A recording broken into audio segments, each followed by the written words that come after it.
നമസ്കാരം. എല്ലാവർക്കും പ്രവാസി മലയാളിയിലേക്ക് സ്വാഗതം. വിമാനയാത്രയ്ക്കിടെ ആരോഗ്യ പ്രശ്നങ്ങൾ നേരിടുന്നത് വളരെ സങ്കീർണമായ ഒരവസ്ഥയാണ്. അടിയന്തര സാഹചര്യം നേരിടാനുള്ള സജ്ജീകരണങ്ങൾ വിമാനങ്ങളിൽ ഉണ്ടെങ്കിലും സ്ഥിതി ഗുരുതരമായാൽ യാത്രക്കാർക്കും ഒപ്പം തന്നെ ജീവനക്കാർക്കും ഒരുപോലെ ബുദ്ധിമുട്ട് നേരിടും. ചെറിയ ശാരീരിക അസ്വസ്ഥതകൾ നേരിട്ടാൽ താൽക്കാലിക ശമനത്തിനായുള്ള മരുന്നുകളും മറ്റും വിമാനത്തിലുണ്ടാകും. മാത്രമല്ല, ഈ അവസരത്തിൽ പലപ്പോഴും യാത്രക്കാർ തന്നെയാകും ദൈവദൂതന്മാരെ പോലെ കടന്നു വരുന്നത്. ചിലപ്പോൾ യാത്രക്കാരായി ഡോക്ടർമാരും കാണും. പിന്നെ അവർ തന്നെ വൈദ്യസഹായം നൽകാറുണ്ട്. ഇപ്പോൾ ഇതാ കണ്ണൂരിൽ നിന്ന് ദുബായിലേക്ക് പോയ ഗോ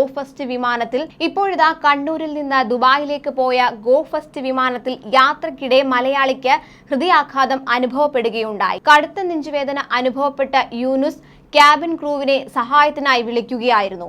എന്നാൽ അവർ ഓടിയെത്തിയപ്പോഴേക്കും യൂനുസ് അബോധാവസ്ഥയിലാവുകയായിരുന്നു. ഈ സമയത്ത് ഇയാൾക്ക് പൾസും ശ്വാസോച്ഛ്വാസവും ഇല്ലായിരുന്നു. ഉടനടി യൂനുസിനെ നിലത്തു കിടത്തി ജീവനക്കാർ CPR നൽകി. എന്നാൽ ഇദ്ദേഹത്തിനൊപ്പം ഉണ്ടായിരുന്ന ഡോക്ടർ ഷബാർ അഹമ്മദ് ഇത് കണ്ടുകൊണ്ട് ഇവിടേക്ക് എത്തുകയായിരുന്നു. പ്രഥമ ശുശ്രൂഷയ്ക്ക് പിന്നീട് ഡോക്ടർ നേതൃത്വം നൽകിയതോടെയാണ് യൂനുസിന് ബോധം വീണ്ടെടുക്കാൻ സാധിച്ചത്. ഉടനടി ചികിത്സ ലഭിച്ചതോടെയാണ് ഇദ്ദേഹം രക്ഷപ്പെട്ടത്. കണ്ണൂരിൽ നിന്ന് ദുബായിലേക്ക് ഗോ ഫസ്റ്റ് വിമാനത്തിൽ യാത്ര ചെയ്യവെയാണ് യൂനുസ് റായൻഡോദിന് ഹൃദയാഘാതമുണ്ടായത്. ദുബായിലെത്തിയ ശേഷം ഉടൻ തന്നെ യൂനുസിനെ വീൽ ചെയറിൽ പുറത്തേക്ക് കൊണ്ടുപോവുകയും സമീപത്തെ ആശുപത്രിയിൽ പ്രവേശിപ്പിക്കുകയും ചെയ്തു. ഇയാളുടെ ആരോഗ്യനില തൃപ്തികരമാണെന്ന് ആശുപത്രി അധികൃതർ അറിയിച്ചതായി എയർലൈൻ കമ്പനി വ്യക്തമാക്കിയിട്ടുണ്ട്.